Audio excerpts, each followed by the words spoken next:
असं मला कधीच जाणवलं नाही, की मी बाहेरून आली आणि आपल्यावर काहीतरी वेगळं कोणतरी बोलतंय की काय बाहेरचा आणि इथला. तर सर्वांना एकत्र यावं लागेल. हार न मानता आपल्याला पुढे जाऊन काम करत राहायचंय. जर तिथं 4 कोटीचं जर लागत असेल, तिथं 90 लाख असं बजेट आलं, त्याच्यामुळे आपल्याला कामं करता नाही आली. एक माझं स्वप्न होतं, की आपल्या प्रभागामध्ये मुलांसाठी एखादं गार्डन पाहिजे. कचऱ्याचा प्रोजेक्ट आणला आणि कचरामुक्त प्रभाग केला आणि चांगले रोड बनवले, चांगले फुटपाथ बनवले. ड्रेनेज आपण चांगल्या केल्या. नदी सुधाराचं तर आजचं जस्ट नाव काम चालू आहे. पी-एस-सी, यू-पी-एस-सी विद्यार्थी तर त्यांच्यासाठी एक चांगली लायब्ररी हवी आहे. प्रत्येक चौकामध्ये मी सीसीटीव्ही बसवण्याचा प्रयत्न करेल. तुम्ही ज्या समस्या माझ्यासमोर मांडणार आहेत, त्या आम्ही 5 वर्षामध्ये पूर्ण करू. केंद्रामध्ये आणि राज्यामध्ये जर सत्ता असेल, तर नक्कीच आपल्याला निधी मिळेल. राजकीय काही वारसा नसेल, तरी पण मला इथं जी आपल्या प्रभागामध्ये जी माणसं जोडलेली गेली, ती बाहेरचा आणि इथला असा मला काही फरक जाणवला नाही. नमस्कार, रोखठोक महाराष्ट्र न्यूजच्या निर्भीड संवादमध्ये तुमचं स्वागत आहे. आज आपण ज्यांच्याशी संवाद साधणार आहोत त्या माजी नगरसेविका उज्ज्वलाताई सुभाष जंगले, ज्यांनी 5 वर्ष काळेपडळ हडपसर शासनी नगर या भागाचं नेतृत्व केले. त्याच्यामध्ये सातवडी गोंधळनगर हाही भाग होता. आता नव्याने समावेश झालेला 15 नंबर लक्ष्मी कॉलनी आकाशवाणी हा भाग देखील त्यांच्या नवीन प्रभाग क्रमांक 41 मध्ये येतो आणि त्यांना नगरसेवक पदाची संधी मिळाल्यानंतर स्थायी समिती असेल किंवा नाव समिती असेल, शहर सुधारणा समिती असेल, या समितीवरही काम करण्याची संधी त्यांना मिळाली आहे. त्याच्या माध्यमातून नागरिकांचे अनेक प्रश्न सोडवण्याचा त्यांनी प्रयत्न केला. ताई, तुमचं स्वागत आहे. धन्यवाद. ताई, तुम्हाला नगरसेवक पदाची एकदा संधी मिळाली, पुन्हा आता नव्याने दुसरा संधी मिळाली. मला हे ऐकायला आवडेल की तुमची कौटुंबिक राजकीय पार्श्वभूमी, कारण तुमचं घराणं भाजपशी एकनिष्ठ घर आहे आणि फार मोठी राजकीय पार्श्वभूमी नसतानाही तुम्ही भाजपमध्ये कामाची सुरुवात कशी केली? ज्यावेळेस माझं 1999ला लग्न होऊन मी पुण्यामध्ये आले, त्यावेळेस मला भारतीय जनता पार्टीशी निगडीत असं माझे पती सुभाष नाना जंगले यांचं 91 पासून भारतीय जनता पार्टीमध्ये काम चालू होतं आणि त्यांचं काम पाहता पाहता मला हे असं वाटलं की आपण देखील समाजासाठी काहीतरी करावं आणि तेव्हापासून मी 99 पासून भारतीय जनता पार्टीचं काम करण्यास सुरुवात केली. तुम्हाला माझ्या माहितीप्रमाणे आता तिसऱ्यांदा उमेदवारी मिळाली. हां. दोनदा तुमचा पराभव झालाय. हो. आठवते मला की एकदा तुमच्या घरावर दगडफेक झाली. हो. म्हणजे खूप कठीण प्रसंगाला, संघर्षाला तुम्हाला सामोरं जावं लागलंय. त्या संघर्षाविषयी काय सांगा? आपण नेहमीच म्हणतो की संघर्ष हा प्रत्येक माणसाच्या 5वीला पुजलेला असतो आणि हा संघर्ष करता करता 2002लाच मला वाटतं की निवडणूक मला लढवायची संधी मिळाली होती. परंतु त्यावेळेस काही डॉक्युमेंट माझे तयार नव्हते. परंतु 2007ला पक्षानं मला भारतीय जनता पार्टीच्या तिकिटावरती निवडणूक मी लढवली. मला वाटतं ज्यावेळेस पराभव झाला, परंतु पराभव झाल्याच्या नंतर आम्ही हार ही स्वीकारली आणि घरावरती दगडफेक झाली. त्याच्यामध्ये आमच्या दिरांचा हात फ्रॅक्चर झाला असेल, सासूबाईंना दुखापत झाली असेल, परंतु त्यांना असं वाटलं की हे कुटुंब कुठंतरी थांबेल. परंतु आम्ही थांबलो नाही, तसंच काम चालू ठेवलं आणि त्या संघर्षाला आम्ही पूर्ण कुटुंब त्याच्यावरती मात करत राहिलो आणि नंतर 2012ला देखील आम्हाला शिवसेना आणि भारतीय जनता पार्टीची युती झाली. त्यावेळेस देखील भारतीय जनता पार्टीने संधी दिली आणि त्यावेळेस अगदी थोड्या मतानं पराभव झाला. परंतु आम्ही असं म्हणत होतो की पराभव हा यशाची पायरी असते. म्हणून परत एकदा एवढं वातावरण भारतीय जनता पार्टीचं नसताना, दुसऱ्या पक्षाचं वातावरण असताना देखील आम्ही भारतीय जनता पार्टीशी जोडून राहिलो आणि संघाचं काम करत राहिलो. म्हणून परत 2017ला आम्हाला भारतीय जनता पार्टीने संधी दिली आणि सुज्ञ नागरिक, सुज्ञ मतदार त्यांनी 2017मध्ये लोकप्रतिनिधी म्हणून मला महानगरपालिकेमध्ये पाठवलं आणि प्रभागामध्ये काम करण्याची मला संधी दिली. तुमच्या घरावर हल्ला झाला, अगदी कुटुंबातील लोकांना मारहाण झाली. असं वाटलं नाही काही राजकारण नको, हे राजकारण आपलं कामच नाही? असं कधीच वाटलं नाही, कारण की ज्यावेळेस आपण आपल्या घरामध्ये आपल्या व्यक्तीचं काम पाहतो आणि तो त्या भारतीय जनता पार्टी एवढं जोडलेला आहे आणि आपण जर त्यांना रोखलं किंवा आपण जर त्यांना हार मांडली तर मग हा हाडाचा कार्यकर्ता कुठला. म्हणून संघर्ष करून देखील कधीतरी आपण असं म्हटलं पाहिजे की आपण पुढं काहीतरी जाऊन काहीतरी करायचं आणि आपल्याला हार न मानता आपल्याला पुढे जाऊन काम करत राहायचंय. आमदार योगेश टिळेकर तेव्हा आमदार होते, तुम्हाला नगरसेवक पदाची संधी मिळाली. मग त्या नगरसेवक पदाच्या काळात तुम्हाला पुणे महापालिकेत अजून काय काय संधी मिळाली? नक्कीच मी म्हणेल की भारतीय जनता पार्टीचे आमदार निवडून आले. पहिलेच वेळा आम्ही निवडून आलो, तरी पण पहिली वेळ मला शहर सुधारणा समितीवर आमदार साहेबांनी पाठवलं, त्याच्यानंतर नाव समितीमध्ये पाठवलं आणि 2 कमिट्यावरती चांगलं काम केलं म्हणून त्यांनी नंतर मला स्थायी समिती देखील त्यांनी मला दिली. म्हणून मी आमदार साहेबांचे देखील मनापासून त्यांचं अभिनंदन करेल की नाही का त्यांच्या म्हणजे कामाचं कौतुक पाहून त्यांनी मला ती चांगल्या कार्यकर्त्याला न्याय दिला. तुम्ही महापालिकेत नगरसेविका म्हणून काम करत असताना 5 वर्षात प्रामुख्याने कोणत्या प्रश्नावर आवाज उठवला? पहिलं जर तुम्हाला सांगायचं म्हटलं तर मला आपल्या पूर्ण प्रभागामध्ये अंडरग्राऊंडची समस्या खूप मोठी होती. कारण प्रत्येक आपण प्रभागामध्ये जर गेलो तर लाईटच्या तारा होत्या. अंडरग्राऊंड आपल्याला प्रभाग करायचा होता. दुसरा जर दृष्टिकोन पाहिला तर आपण प्रभागामध्ये चालत असताना रस्ते एवढे खराब होते की आपण पावसाळ्यामध्ये तर रस्त्याने चालू देखील शकत नव्हतो. रस्त्याने चालताना आपल्याला डुकराचा देखील खूप मोठ्या प्रमाणात त्यांचा त्रास होता. म्हणून प्रसिद्ध प्रभाग होता. म्हणून मी आवर्जून सांगेल की मी पहिली ज्यावेळेस स्टँडिंगची आमची महानगरपालिकेची जीबी झाली त्याच वेळेस मी सांगितलं होतं की माझा प्रभाग हा मी डुक्करमुक्त करेल. आणि तो डुक्करमुक्त करायचं एकच कारण होतं की तो पहिला कचरामुक्त प्रभाग जर केला तर तो डुक्करमुक्त होणार होता.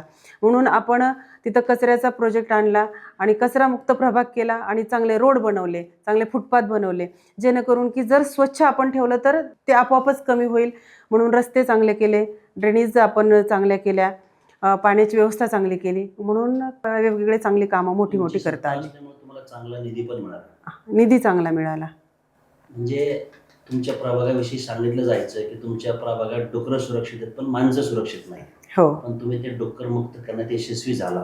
हो, नक्कीच. तुमचं कौतुक आहेच. परंतु असे मोठे कोणते प्रकल्प तुम्ही साकारले ज्याचा आज जनता लाभ घेत आहे? माझं स्वप्न होतं की आपल्या प्रभागामध्ये मुलांसाठी एखादं गार्डन पाहिजे. ते गार्डन उपलब्ध आपण करून दिलं. जरी पुणे महानगरपालिकेची जरी जागा नव्हती तरी पण महाराष्ट्र शासनाची आपल्याला जवळजवळ 8 एकर जागा मिळाली आणि त्यामध्ये आपले गिरीश बापट साहेब पालकमंत्री असताना भरपूर निधी तिथं उपलब्ध झाला आणि त्या माध्यमातून तिथं जवळजवळ 4-5 हजार आपण झाडं लावली, वॉकिंग ट्रॅक करण्यात आले आणि ज्येष्ठ नागरिकांना पॅगोडा बसवण्यात आले. आणि आता माझी जी ज्येष्ठ मंडळी आहे किंवा ज्यांना वॉकिंग करायचं आहे ती जनता देखील सकाळी वॉकिंग ट्रॅकला जाते, मुलं तिथं खेळतात ते. परंतु मला असं वाटतं की जर इथून पुढं आपल्याला पुणे महानगरपालिकेमध्ये जर सत्ता आली तर त्याच्यामध्ये देखील चांगली डेव्हलपमेंट करता येईल. म्हणजे ती शासनाची मोकळी जागा होती, तुम्ही जर ते डेव्हलप केली नसती तर कदाचित झोपडपट्टी पण झाली असती. हो, नक्कीच. सोसायटीतल्या लोकांना फिरायला आता एकही जागा तिथे उपलब्ध नव्हती. त्यामुळे जनता त्याबाबत समाधानी आहे. बिलकुल, जरूर समाधानी आहे. आता तुम्हाला परत पक्षाने तुमच्यावर विश्वास दाखवला. हो. तिसऱ्यांदा तुम्हाला पुणे महानगरपालिकेची उमेदवारी दिलेली आहे. प्रत्यक्षात खूप स्पर्धक होते, खूप नाराजी झाली. त्या सगळ्या नाराजांना बरोबर घेऊन जाणार का? नक्कीच. भारतीय जनता पक्ष असा आहे की तिथे आपण स्पर्धा ह्या कायम पक्षामध्ये राहत असतात. परंतु ज्यावेळेस भारतीय जनता पार्टीचा कार्यकर्ता असेल, ज्यावेळेस उमेदवारी डिक्लेअर होती त्याच्यानंतर ती स्पर्धा पूर्ण बंद होती आणि ती स्पर्धेमध्ये न राहता तो भारतीय जनता पार्टीशी जुडला जातो आणि पक्षाचं एकनिष्ठपणे राहून काम करतो. तर मी आत्ता जवळजवळ 8 दिवस झाले मी प्रचार करतोय. नाराजी कोणाचीही नाही आहे. जे नाराज आहेत ते देखील पक्ष म्हणून आपल्याबरोबर चांगलं काम करतायत. नक्कीच मला वावरताना कोणीच नाराज दिसत नाहीये. गेली 4 वर्ष महानगरपालिकेत नगरसेवक नव्हता, प्रशासकाची सत्ता होती. आता तुम्ही प्रभागात फिरताय, तसा तुमचा जनसंपर्क प्रभागात नगरसेवक म्हणून आहेच. प्रामुख्याने कोणत्या समस्या तुम्हाला आता जाणवतात? आता जर प्रशासन आहे म्हणून मला जाणवतं की ज्यावेळेस आपण लोकप्रतिनिधी होतो त्यावेळेस आपल्याला कामं करता आली. परंतु हे 4 वर्षाचा मध्ये गॅप पडला. म्हणून आपल्या मोठा जर प्रोजेक्ट असेल, आपला डीमार्टच्या तिथपासून ते मंत्री मार्केटपर्यंत आपल्याला तो रोड उपलब्ध करायचा होता, पर्यायी रस्ता उपलब्ध करायचा होता. त्याच्यामध्ये आपल्याला बजेट आलं, परंतु ते बजेट जेवढं आपल्याला पाहिजे होतं तेवढं आलं नाही. जर तिथं 4 कोटीचं जर लागत असेल तिथं 90 लाख असं बजेट आलं. त्याच्यामुळे आपल्याला कामं करता नाही आली. जी ड्रेनेजची समस्या होती ते करता नाही आले. परंतु मला नक्कीच जाणवलं की 3 वर्ष कोविडमध्ये गेला आणि 4 वर्ष प्रशासन. त्याच्यामुळं आम्ही जर गेलो जनतेसमोर तर आम्हाला जनतेचं थोडंसं नाराजी देखील आमच्या पुढे त्यांनी व्यक्त करून दाखवली. परंतु व्यक्त करून दाखवल्याच्या नंतर नागरिक नाराज झाले नाही, कारण त्यांनाही कल्पना होती की प्रशासन आहे.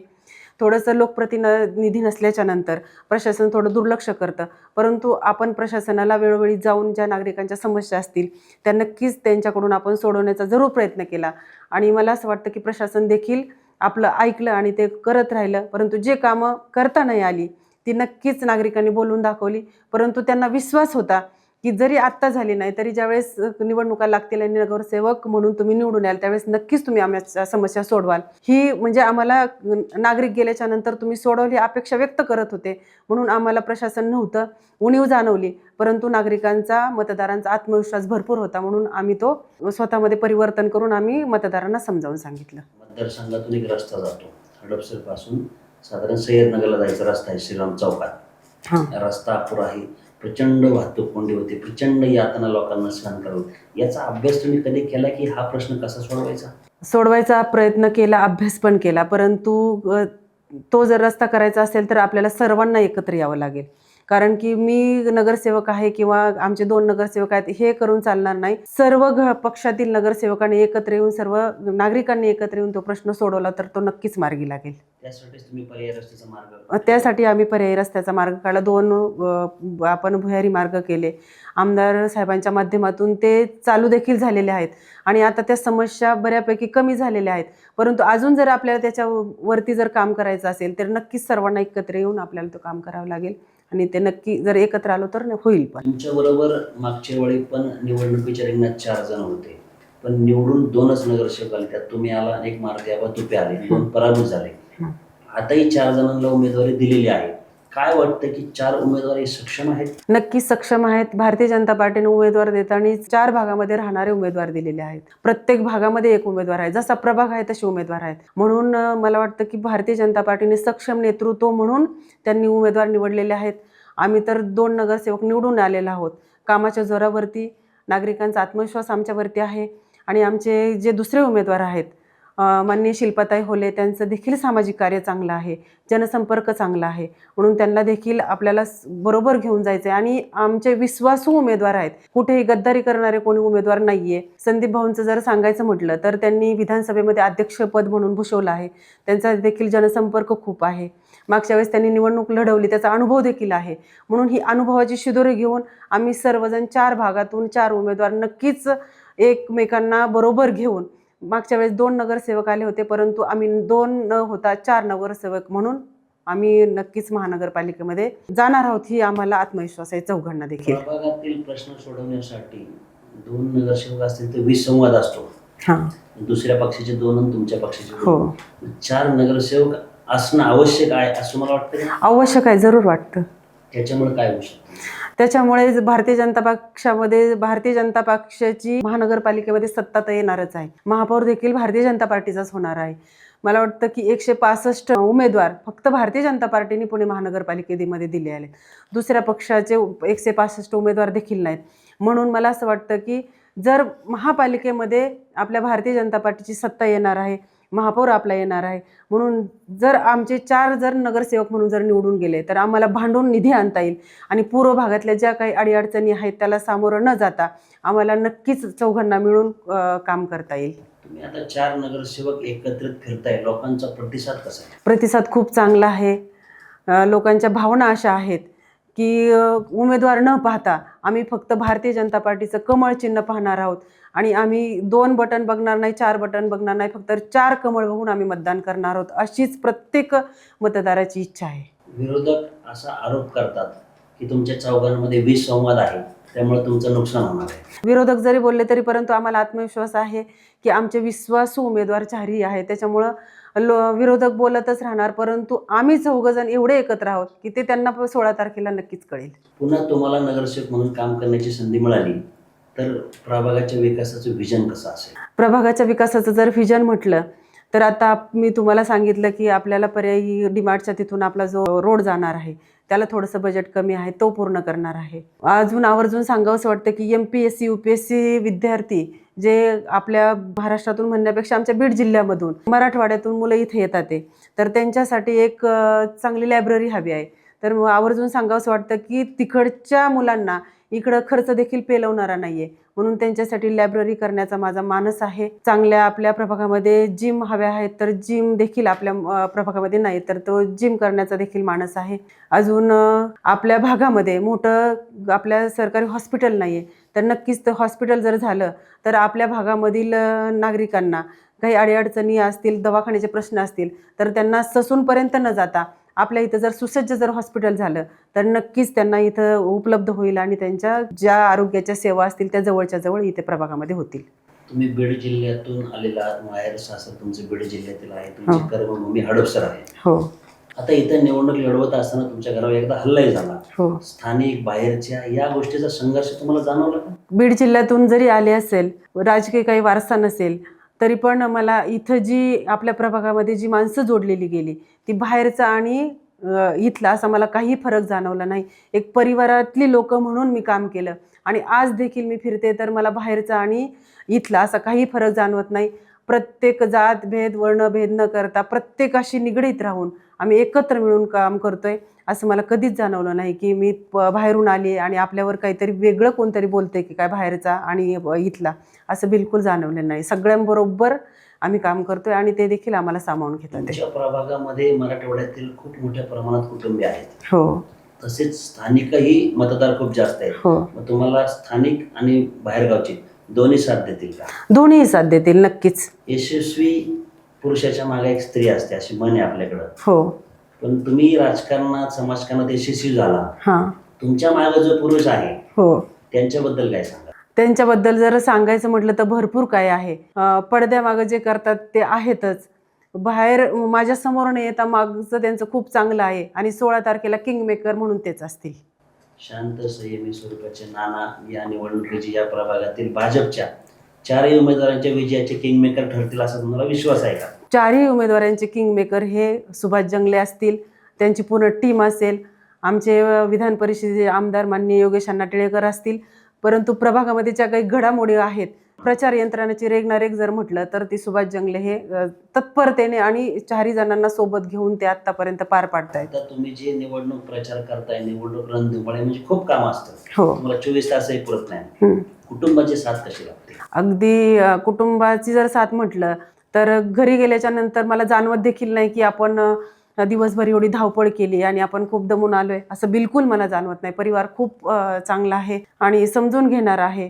जरी बाहेर म्हणजे आपण जरी आम्ही 2 जण बाहेर असलो तरी मुलं मुली आणि पूर्ण परिवार हा आमच्याशी एकदम आपुलकीने गेल्याच्या नंतर विचारपूस करणारा, दिवसभर म्हणजे आपल्या प्रचारामध्ये काय घडामोडी झाल्यात, काही जर टेन्शन असेल तर नक्कीच टेन्शनमुक्त व्हा, हसत खेळत निवडणूक आपण जिंकू, असा आम्हाला आत्मविश्वास देतात घरी गेल्याच्या नंतर.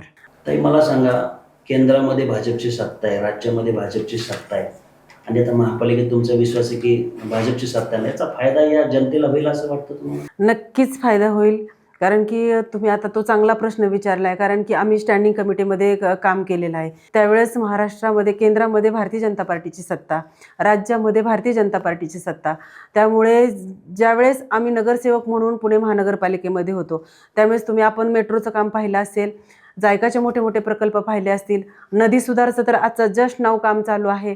त्याच्यामुळं जर आपल्या केंद्रामध्ये आणि राज्यामध्ये जर सत्ता असेल तर नक्कीच आपल्याला निधी मिळेल आणि प्रभागाचा विकास न बघता पूर्ण पुणे शहराचा विकास हा आपण सगळी जनता पाहतीये आणि त्या माध्यमातून नदी सुधाराचं तर एवढं काम चालू आहे की 2 वर्षामध्ये आपल्याला असं वाटणार देखील नाही की ती मुळा मोठा नदी आहे. म्हणून आपलं पुणे हे स्वच्छ पुणे, स्मार्ट पुणे, चांगलं पुणे म्हणून ओळखलं जाणार आहे.